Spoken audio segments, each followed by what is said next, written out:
Assalamu alaikum. A'udhu billahi minash shaitanir rajim. Bismillahir rahmanir rahim. Rabbi shrah li sadri wa yassir li amri wahlul 'uqdatam min lisani yafqahu qawli. Ij'al li waziran min ahli Haruna akhi ushdid bihi asri washriku fi amri kay nusabbihaka kathira wa nazkuraka kathira innaka kunta bina basira. Wala hawla wala quwwata illa billahil aliyyil azim. حسبي الله لا إله إلا هو عليه توكلت وهو رب العرش العظيم وصلى اللهم على محمد وعلى آله وصحبه أجمعين والحمد لله رب العالمين. Welcome, dear friends. Inshallah, we will continue with the conclusion of our discussion on independent judgments, which is also ijtihad in Arabic. So we were discussing last time about the example that the author was sharing about the Friday sermon prayers and how the times have changed and how reality of the basically the politics and that's discussed in certain scenarios cannot be trusted and it's just intermingled with nobody knows propaganda and politics and diplomacy basically has taken over much of the things that are going on and it loses the essence of reality. And so we need to just remind the people who are coming, the believers, in terms of the verses of the Quran and the prophetic teachings as well, the Sunnah or the Hadith narrations as well. And that is because things have changed in our day, our conditions as well in this day and age. So I think in the conclusion, he will also touch upon that in terms of the how to make ijtihad independent judgments, basically, and how it has changed. The landscape has changed as well in our day and age. So in conclusion, it says sacred laws change according to the ages. Which is a pretty bold statement, right? To say according to the ages, how can the sacred laws change?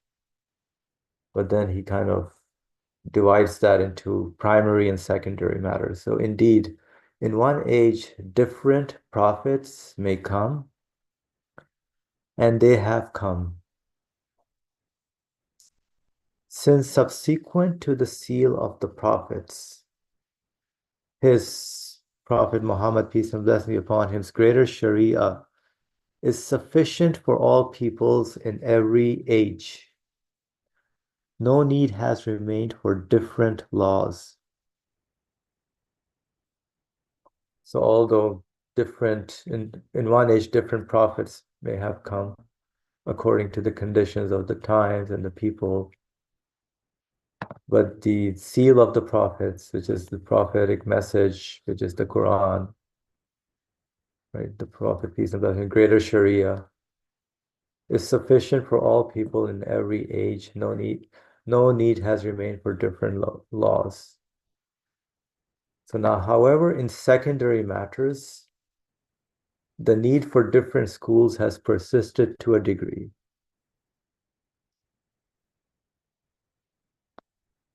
So just as clothes change with the change of the seasons and medicines change according to dispositions. So sacred laws change according to the ages, and their ordinances change according to the capacities of people. Because the secondary matters of the ordinances of the Sharia look to human circumstances. Yes, it's important. So the secondary matters of the ordinances of the Sharia look to human circumstances, their situation, their conditions during their time period. So they come according to them and are like medicine. So they, in a way, also, the secondary leads to the primary, in a way, the fundamental teachings of the Sharia, recognizing the Lord of the universe and submitting to Him. But in terms of how to do it in secondary matters or in which way, like I guess the four schools of jurisprudence comes out of those secondary matters. Is that a correct statement? Or they also, although the secondary matters also should be portrayed, basically they lead to also the primary purpose of our existence as well, right? But there are like many different differences that arise, but within these schools of jurisprudence, right? The four schools that are prevalent.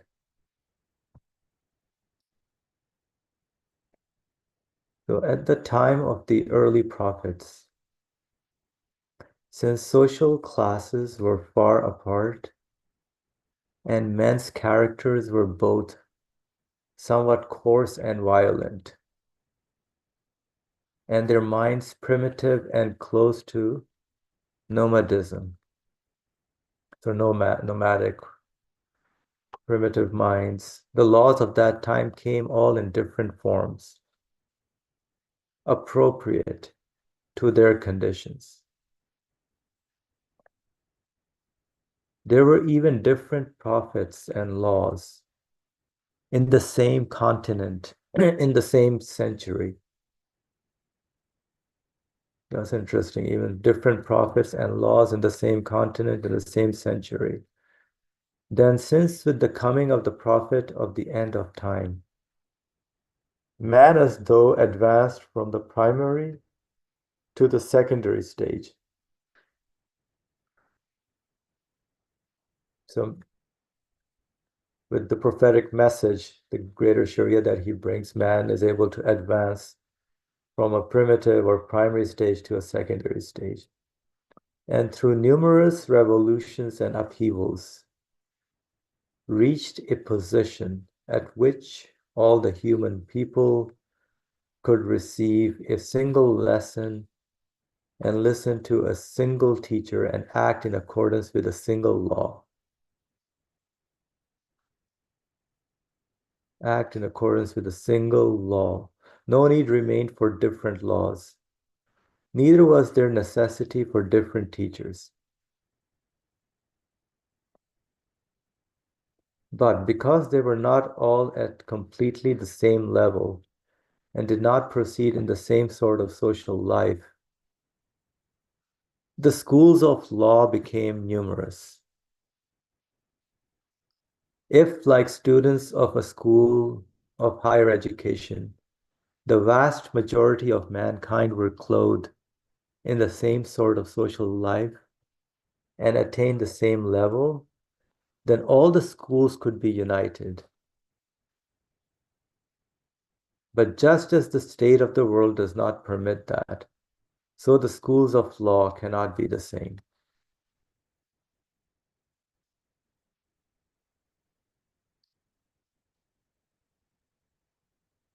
Any comment on this first part that we read by anyone? Like sacred laws, what are the sacred laws, basically? That's one question I have. What can be defined as the sacred laws? And then they have, that changes, of course, there's a secondary matters within those sacred laws, right? So the primary part doesn't change, right? The belief aspect, but the secondary, how you do it, mechanisms or physical action wise, that can be learned, and it depends on the different schools have different interpretations. Brother Ali, please go ahead. I think in the first paragraph, the expression which says, the second sentence from the first paragraph,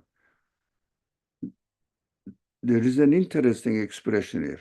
Since sequent to the seal of the prophets, subsequent to the seal of the prophet,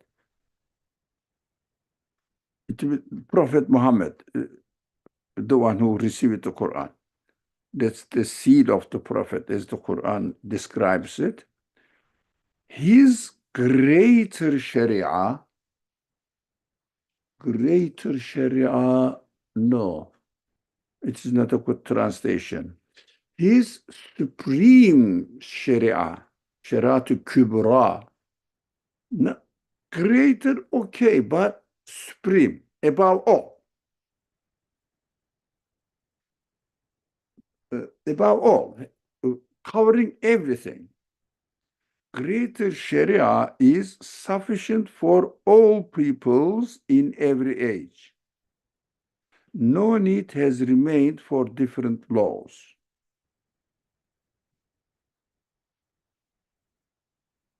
And then, as you mentioned, the secondary matters come into the subject. What is this? What we understand from this? After the last prophet,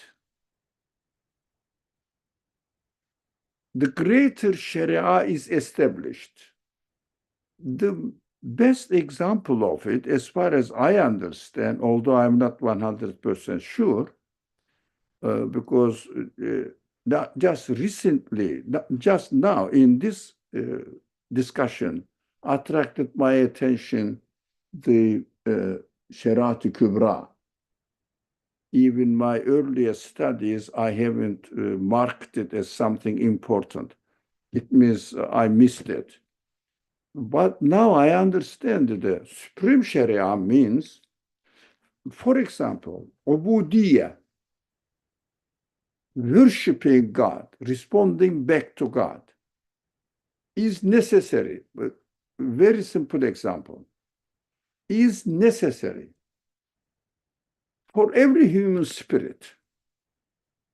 If I receive any favor, I have to respond. That is how I am. I cannot contradict myself. I have to respect myself as I am, Even those people who don't believe that they are created by a conscious being, they still want to be consistent within themselves as far as in their relationship with others, not with God, because they blocked that road or that door to him. I'm not going to believe in God, but he is very kind to his neighbor. Why? It is his reality. But he conditioned themselves that I'm not going to worship someone. I will act on my own name, not on the Creator's name, on my Creator's name. That is his choice. Even they don't want to contradict their feelings. If they see somebody needy, they want to help it. For political reasons, they become really criminals, and the worldwide criminals. That is different, generally speaking, about human beings. So human feelings needs ubudiyah. How am I going to do my ubudiyah? The Prophet ﷺ and the Quran, very fundamental teachings of the Quran, it says salat, zakat, hajj,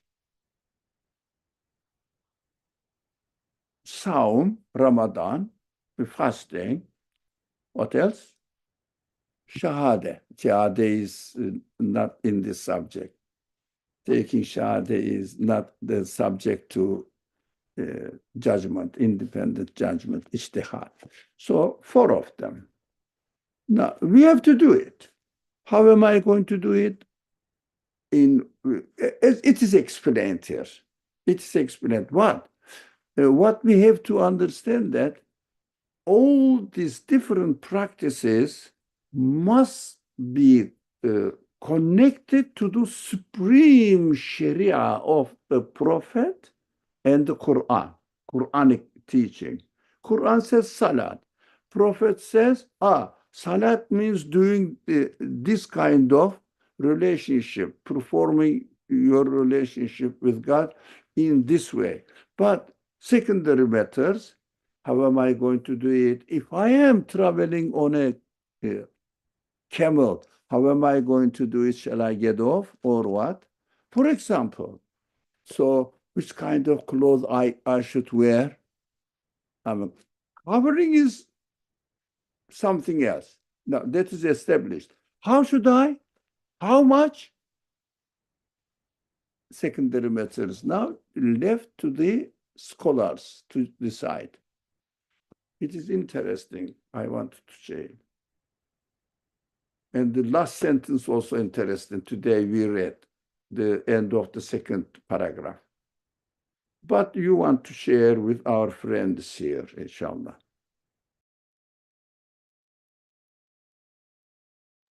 Oh, thank you for sharing that. So the supreme Sharia is basically the belief aspect. Is that what I understood, right? From whatever we are doing, inshallah, in this world. Belief, did you say? Yes, belief. Ah, belief matters are not subject to ijtihad, Okay. but What is the supreme then? yeah, ubudiyya example, worship. Okay, so responding back. Yeah, responding back to God. How? Prophet shows through prayers, daily prayers. But how are you going to do it? When are you going to do it? According to what? Your living conditions is the secondary subject. Got it. Okay. Supreme Sharia, because yes, belief in Allah or Akhirah, etc., are included in the Sharia, but our subject, that is how I understood. I may be wrong, but how I understood. Belief matters are not subject to ijtihad. So, fiqh, this jurisprudence scholars of juridical scholars, they don't talk about, for example, how to do belief or something. It's not their interest at all. We are talking here, as far as I understand, this section of the book we are reading is related to practical matters. It means not imani, belief matters, but ameli, practical matters. That is why sacred laws change according to the ages. Belief doesn't change according to ages. Belief in God is belief in God.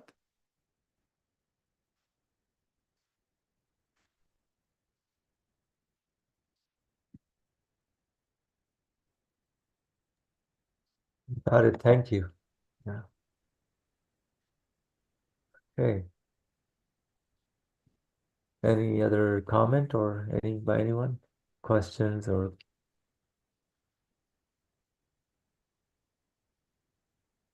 because the Sharia, the secondary matters look to the human circumstances, right?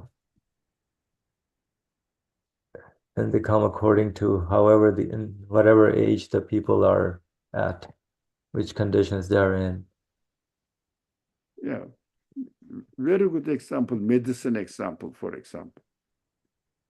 Excellent example. So, I have to take medicine when I am ill. But which kind of medicine? Or how much? Depending my condition. But when I am ill, I have to take care of it. This is Supreme Sharia example. Clear? Yes, Which kind of medicine I should take? right. When? How often? Depending on my living condition. Condition. Correct. Yes. All right, inshallah. That's good. Okay. At the time of the early prophets, since social classes were far apart and men's characters were both somewhat coarse and violent, I think we read that, and their minds primitive and close to nomadism, the laws at that time came all in different forms appropriate to their conditions. Hmm. right? So there were even different prophets and laws in the same continent in the same century. This was interesting. I didn't think of this, but so in the same continent in the same century.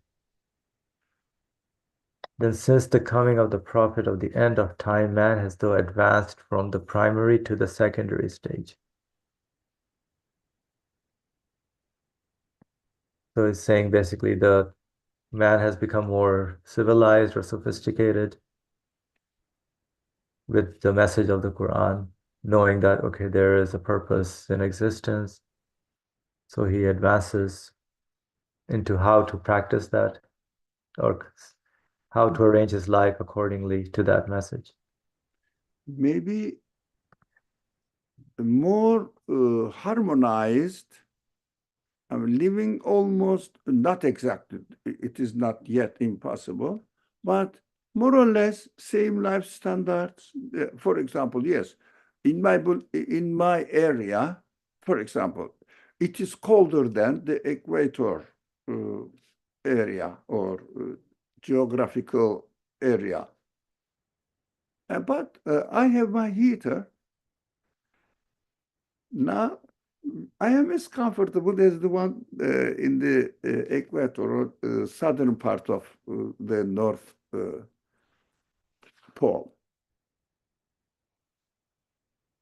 North Hemisphere, sorry. Now, they are warm, but I am warm as well. Somehow, the difference is getting narrower and narrower. Nowadays, many people, university graduates,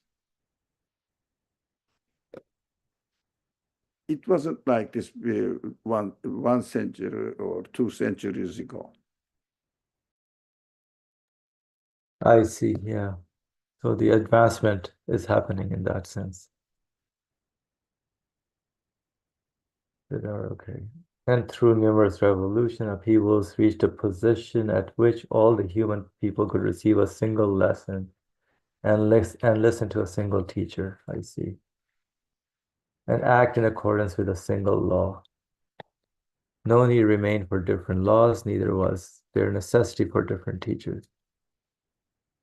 But because they were not all at completely the same level and did not proceed in the same sort of social life, so the schools of law became numerous. So according to where they were located, under what conditions the schools of law came about, according to address those. That's where ijtihad comes, right? If, like students of a school of higher education, the vast majority of mankind were clothed in the same sort of social life and attained the same level, then all the schools could be united. But just as the state of the world does not permit that, so the schools of law cannot be the same.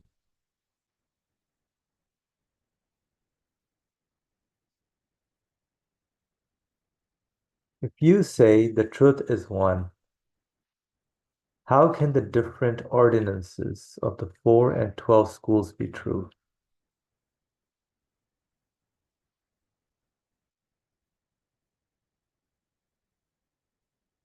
So what is the 4 schools and then the 12 schools?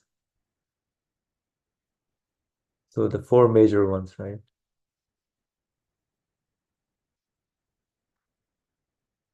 And the answer, The number 4, 12 doesn't matter, whatever it means, I but see, multiple schools. multiple. Okay. So the answer, the same water governs in 5 different ways in 5 ill people of different disposition. Thus, for one, the water is a cure for his illness and according to medicine necessary. For another, it is like poison for his sickness and harmful and medically prohibited. For another, it causes a small amount of harm and is reprehensible medically. For another, the water is beneficial and without harm.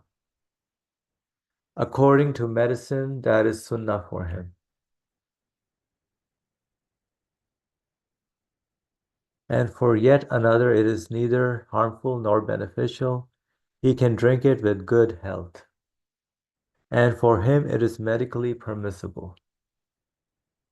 Thus, here the truth has become numerous. All five are true.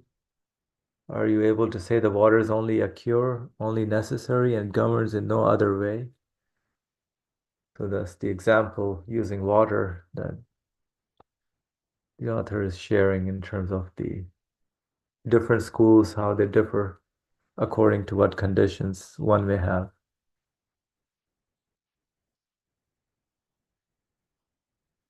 Similarly, impelled by divine wisdom, the divine ordinances change according to the schools of law, and those who follow them, and they change as truth, and all are true and right. For example, since in accordance with divine wisdom and determining, the majority of those who follow Imam Shafi are closer to village life and nomadism than the Hanafis, and are lacking in social life, which makes the community like a single body. Each person recites the Fatiha behind the prayer leader so as to himself express his pains at the court of the dispenser of needs and utter his private wishes. And this is absolutely right and pure wisdom. However, since most Islamic governments favor the school of Imam-e-Azam, the great majority of those who follow that school are closer to civilization and town life and more fit for social life. Thus, the community becomes like a single individual, and one man speaks in the name of all. All affirm him with their hearts and bind their hearts to his, and his word becomes the word of all, according to the Hanafi school. The Fatiha is not recited behind the prayer leader, and its not being recited is absolutely right and pure wisdom. This is one example of the Hanafi and Shafi school in terms of reciting in congregation the Fatiha behind the Imam or the one leading the prayer. So in Shafi, you can actually recite to express your, that which is also correct, right? To express your needs, your pains. So each person recites the Fatiha behind the prayer leader to express himself. Whereas in the Hanafi, basically, you don't have to. Right? It's not being recited absolutely right in pure wisdom. So the author is saying that that happened because of the conditions of the people during Imam Shafi's time and Hanafi's time kind of differed. Brother Ali, I saw your hand up. I'd like to go. You said it at the end. Whether which one is true is beyond dispute. According to your conditions, whatever fits your condition is true. Because Supreme Sharia establishes like constitution. Supreme Sharia, as far as the juridical matters are concerned, Supreme Sharia is constitution. But out of this constitution, we have business law, criminal law, and civil law, many other laws are depending on which area is needed. So that is, I mean, there is no need which one is to discuss. Is Maliki right? Is Shafi'i better? Or if some people really claims Hanbali is the best. Depends. Depends on your condition, your understanding, your capacity. Depends. But we should never compare madhab. All of them come from the same source, supreme Sharia of the Prophet Muhammad's Sharia practice.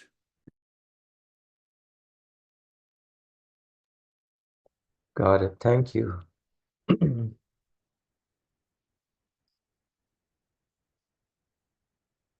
Okay, any comment or thoughts by anyone before we move on? Okay, and for example, since through forming a barrier against the assaults of nature, the Sharia modifies it and trains the evil commanding soul. According to the Shafi school, most of whose followers are villagers, semi-nomadic and occupied in manual labor, ablutions are spoilt by touching a woman. The slightest uncleanliness is harmful. While according to the Hanafi school, since the great majority of its followers have entered social life and become semi-civilized, touching women does not spoil the ablutions. There is no license for a small amount of uncleanliness. This is another example. You can imagine Okay. a woman are working in the field, farming, and men and women, or one to other, they touch each other. What does it mean?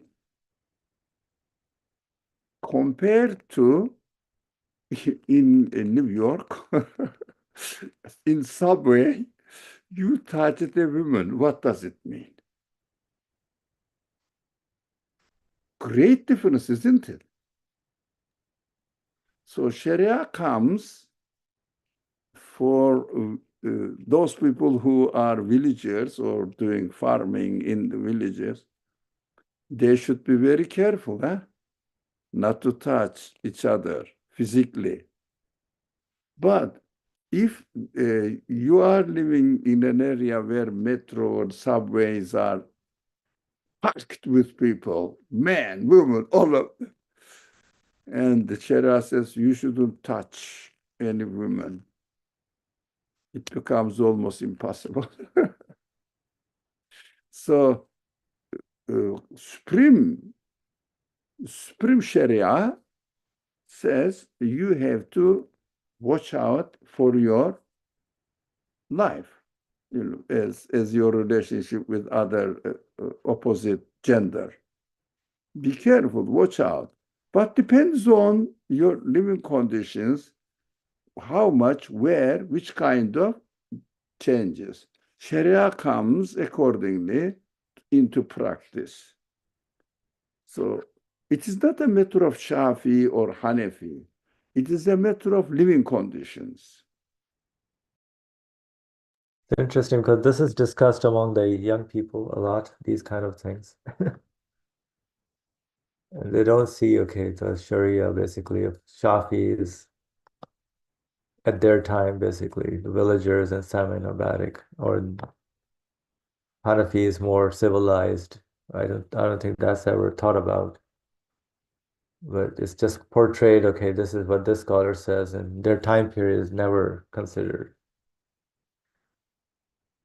For example, recently I read a tafsir which is most concerned with this kind of matters, and this cutting off cutting off the hand of the thief. You cannot believe 14 pages of hadith, different practices of hadith narrations, explaining this, what the Prophet this in this condition, like this, like this, like this, like this. Oh, I said,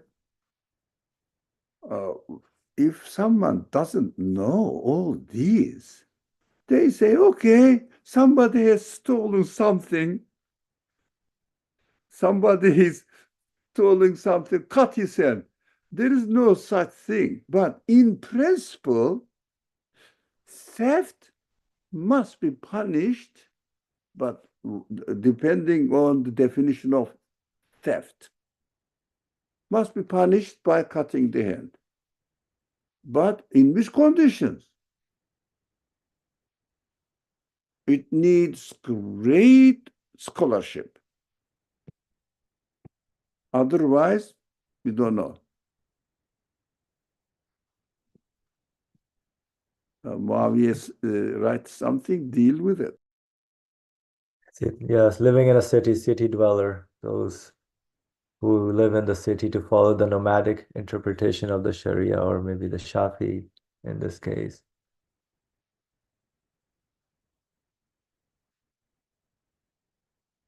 So that's the question, basically. So one can choose.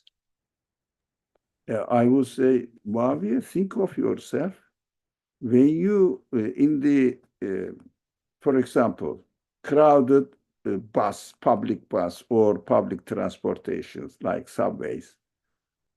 When you touch women or opposite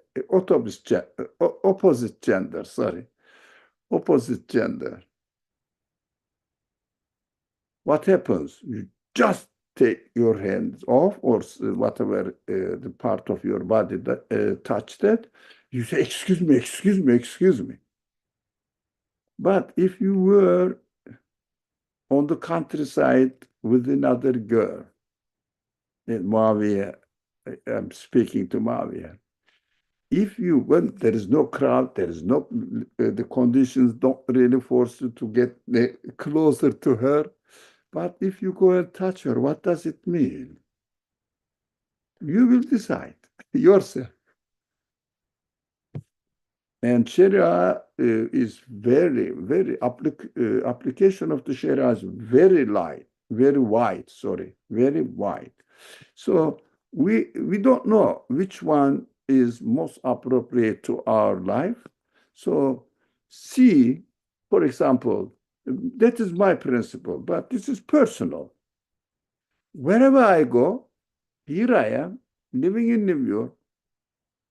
Although some people from subcontinent follow Hanafi without questioning, that is the only Islam, not only Sharia. Islam is Hanafi. If you say, are you a Muslim? As if they are going to say, I am Hanafi. Exaggerated language, but like this. Never, ever gives up. But he was Hanafi in Bangladesh. In New York, he is still Hanafi. But my principle is, in America, they follow Shafi prayer times. I follow them. Majority. That is what the Nursi's attitude is, or that's what I understand from him. Now, it makes sense. For example, when am I going to start my Ramadan? If a person originally comes from Pakistan, definitely they follow Pakistan. If he comes from Turkey, they follow Turkey. No, no, no. Follow the majority of the people, what method they follow, what principle they follow, go with them. Don't cause any contradiction, confusing, very disturbing. Just follow majority. Because all of them are true. Don't worry about it. And it becomes very free.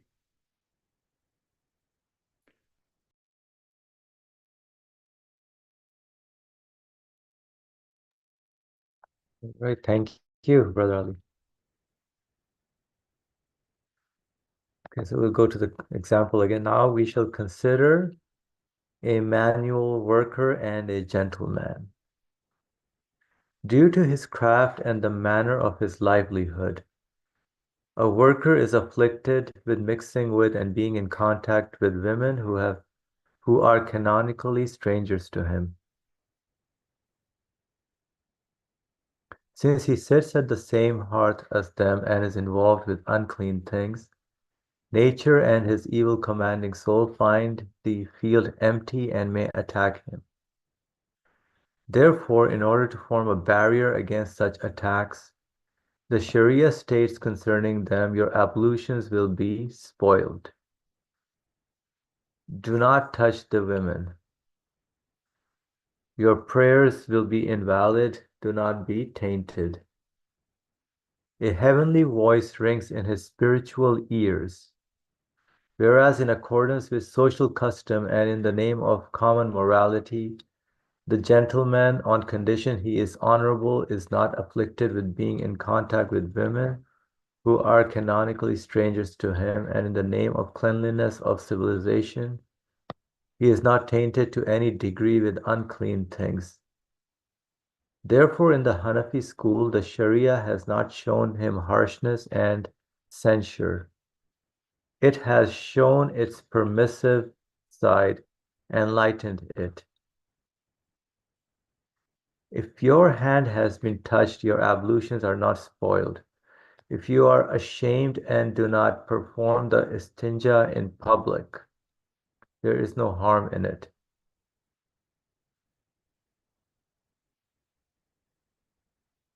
A small amount of uncleanliness is permitted.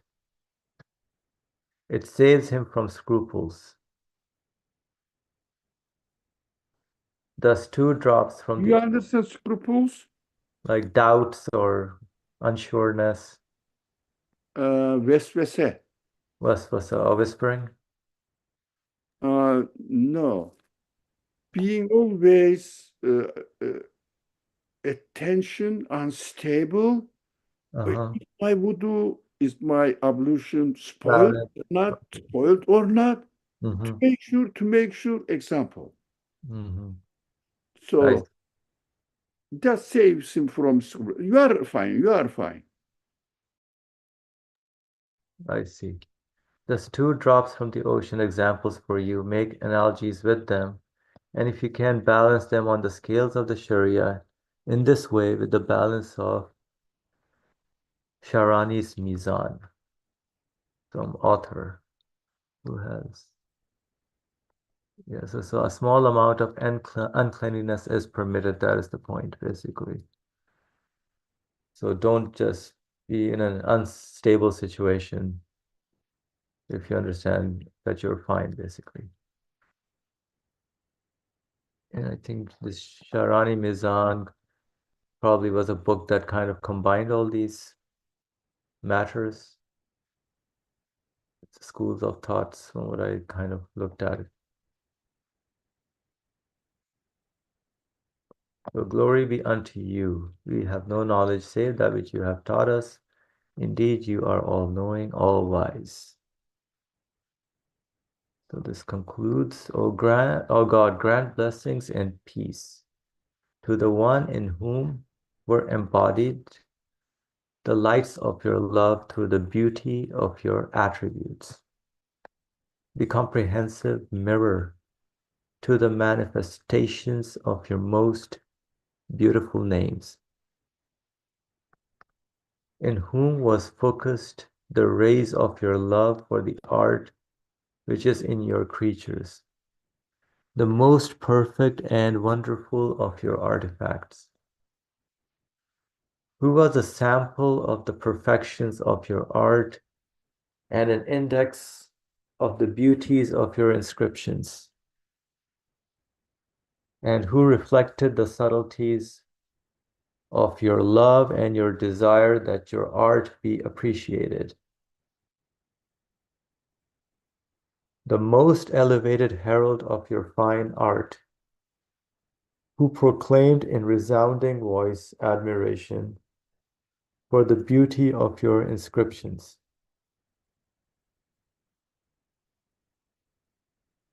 The most wonderful praiser of the perfections of your art, who reflected together in his being the varieties of your love and your appreciation for the good morals of your creatures and the subtleties of your artifact qualities, comprehending all fine conduct and good morality through your favor and the subtleties of commendable attributes through your grace. Who was the most excellent criterion and measure of everything you mention in your criterion of truth and falsehood, the Quran? Those whom you love from among the righteous, the patient, the believers, those who fear you, for capital YU, referring to God, who turn to you and who repent, and all the classes of those whom you infuse with life and honor through your love in your criterion of truth and falsehood, until they became as the leader of those whom you love, the master of those beloved to you, and chief of your beloveds. And grant blessings and peace to all his family and companions and brothers. Amen. Through your mercy, O most merciful of the merciful. Amen. Okay, so now there's the addendum to this section of the 27th word on the companions of the Prophet, peace and blessings be upon him. Like Maulana Jami, I say, O Messenger of God, if only like the dog of the companions of the cave, I could be in paradise among your companions. Is it right that their dog is in paradise while I am in hell? He was the dog of those companions, I am the dog of yours. In his name be he glorified, and there is nothing but it glorifies him with praise. In the name of God, the merciful, the compassionate, Muhammad is the messenger of God, and those who are with him are strong against the unbelievers, but compassionate amongst each other. The verse from the Quran. You ask, there are some narrations which say, at a time when innovations are rife, some of the righteous from among the believers and those who fear God will be on a level with the companions, or of even greater virtue. Are these narrations sound? And if so, what is their true meaning? Some narrations, basically, at a time when innovations are rife, some of the righteous from among the believers and those who will be on a level with the companions, or of even greater value.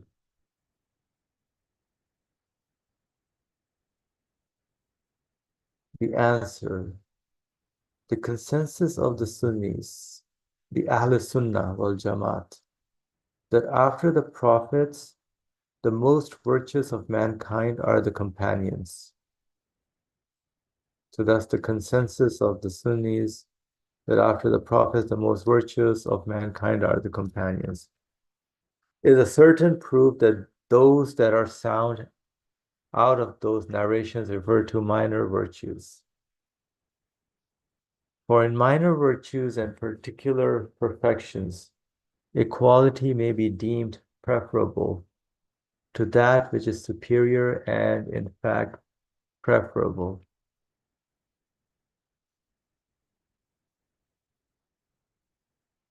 So equality may be deemed preferable to that which is superior and, in fact, preferable. But from the point of view of general virtue, the companions cannot be reached, who are the subject of divine praise at the end of Surah Al-Fath, and are praised and applauded in the Torah, Gospels, and Quran.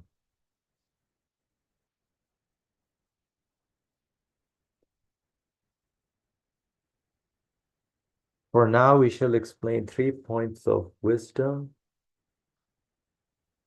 concerning this truth, which comprise 3 reasons out of the very many reasons and instances of wisdom. First instance of wisdom. The conversation of the prophet was such an elixir that someone who experienced it for 1 minute received lights of reality equivalent to years of spiritual journey. For in conversation there is reflection and a being is colored, influenced. It is well known that through reflection and a being is colored. Oh, sorry. For in conversation there is reflection and a being is colored. It is well known through that reflection, following and imitating, and through the sublime light of prophethood, a truly exalted level may be reached.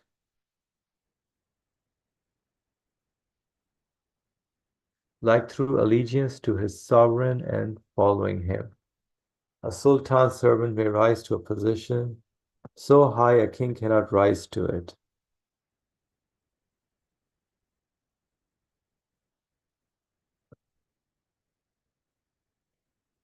For in conversation there is a reflection and a being is colored.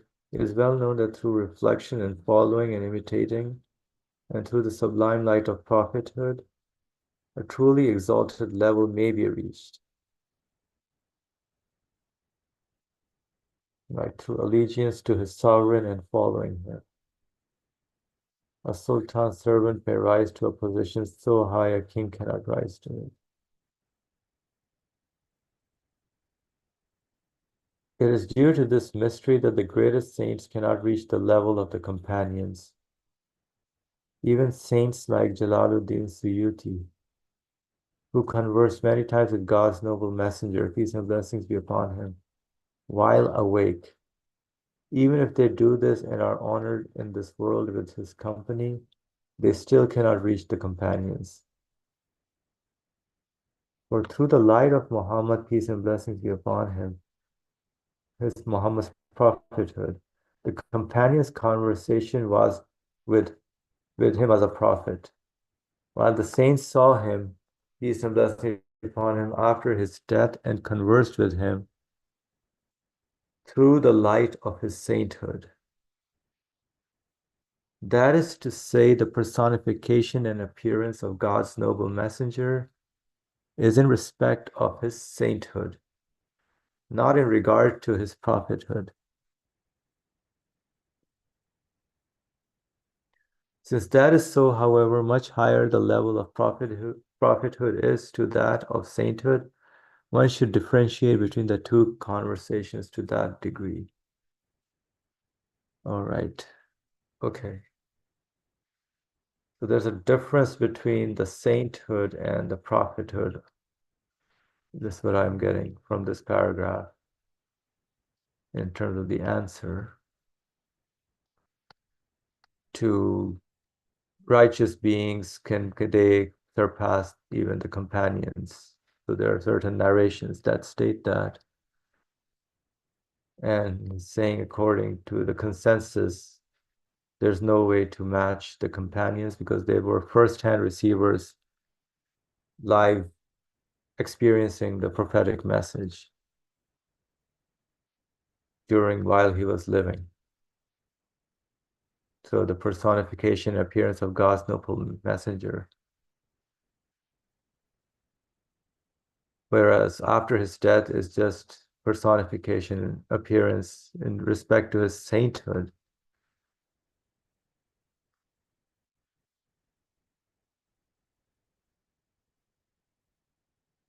So the companions' conversation was with him as a prophet. So they got first-hand exposure, the companions, to the prophetic message.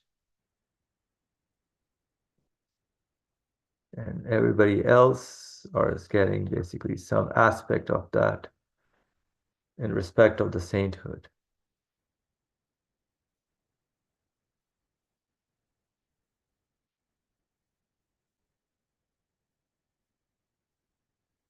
Brother Ali, would you like to share anything on this? Anyone else? We are going fast, so I'm trying to understand. Okay, we can slow down a little bit. I have been thinking, oh, how can I? First of all, we know that the virtue of companions are not in knowledge or knowing better, understanding better, but in loyalty, in trust in the prophet, experiencing the miracles while happening in front of his eyes. Ours is just reading the narrations. I couldn't really figure out which example is the best. For example, if you want to experience a sculpture itself and a picture of it, is there any difference? Yes, there is. No, great. So, prophet, being together with the prophet, but with one conditions: sincerely believing in his messengership. He is the one who is employed by God, sure. And you are observing his life and sharing this life with him. How great it is. The alternative is hearing the narrations about it. The prophet has done this, but or said this, or directly hearing it from him, hearing what he says from him directly. There's an experience-wise, is so different. But Iman is prerequisite. Afterwards, experiencing his life, his practices of the revelation he receives in his practical life, the great difference. And loyalty, belief, trust in him. These are the virtues of the companions, not that they all are knowledgeable. No, most of them were not knowledgeable. Most of them didn't know really what the Quran is altogether teaching, saying. But they were convinced and they were ready to die for his cause, to protect him. What virtue they had that they were ready to die for him? They must have experienced something in his life so that they feel 100% confident about his sayings, claims, behavior. They were so loyal, unbelievable.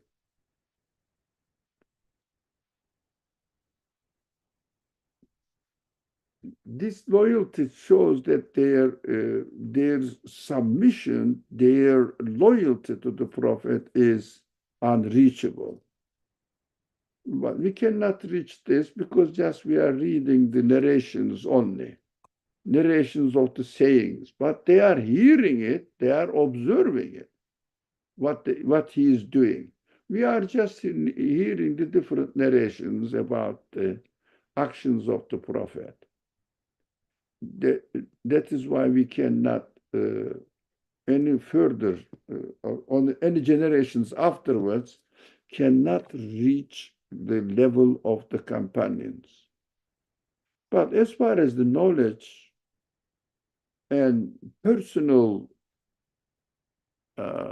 virtues, personal virtues, not belief virtue, not loyalty virtue, but personal virtues. Everybody fails.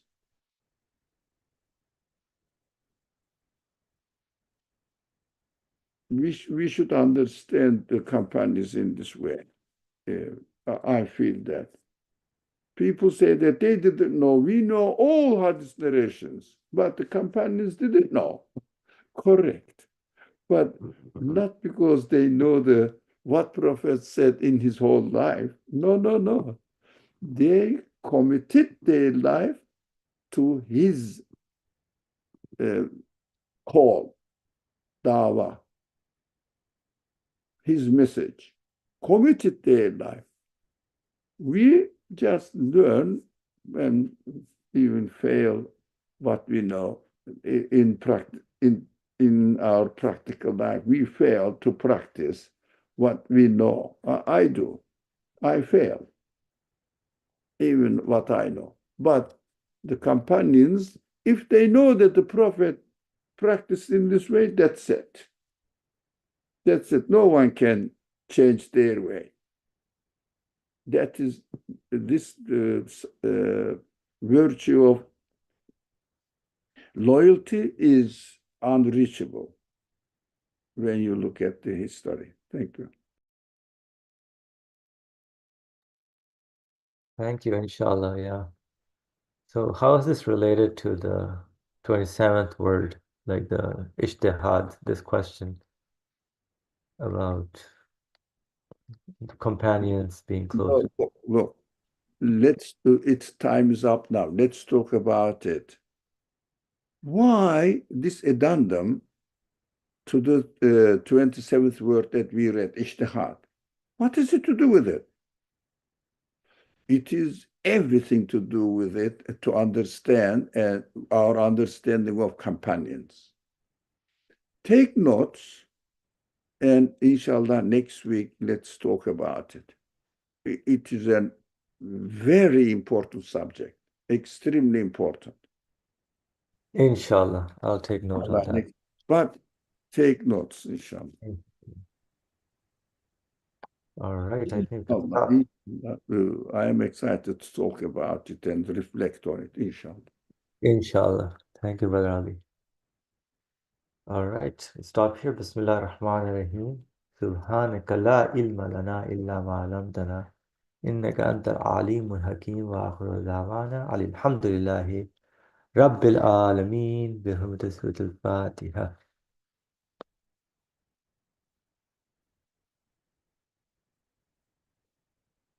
Thank you, everyone.